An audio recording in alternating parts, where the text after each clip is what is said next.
দেশের প্রাচীন ও বৃহৎ পৌরসভা বগুড়া আয়তনের সাথে জনসংখ্যা বাড়লেও বাড়েনি নাগরিক সুবিধা।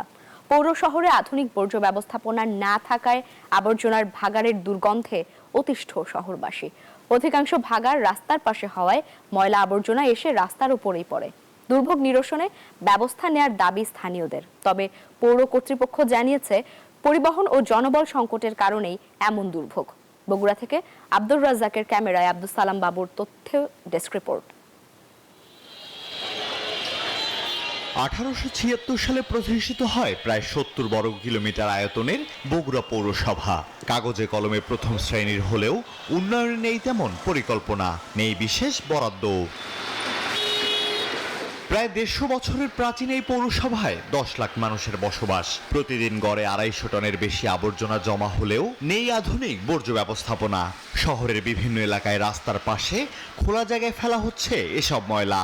রাস্তার সাইড দিয়ে যেতে পারতেছি না, মাঝখান দিয়ে যাওয়া লাগতেছে, দুর্গন্ধ। এটা অবসর করতে পারলে সবচেয়ে ভালো। রাতে যেটা ফালায়, ভোরে ফালায়, ফজরের আগে আসে, রাস্তার ঢালেতে চলে যায়, ভিতরে গাড়ি ঢুকেই না। বান্ডেল থাকলে প্রতি সেনমানিতে টাকা বাঁচবে। বিকাশ সেনমানি বান্ডেল কিনে জিতুন প্রতি লেনদেনে। দুর্গন্ধে দূষিত হচ্ছে পরিবেশ, চরম ভোগান্তিতে শহরবাসী।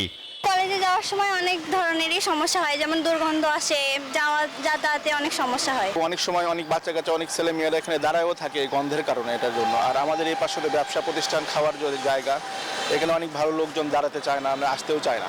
এদিকে পৌর কর্তৃপক্ষ জানিয়েছে, পরিবহন ও জনবল সংকটের কারণে আবর্জনা অপসারণ ব্যাহত হচ্ছে।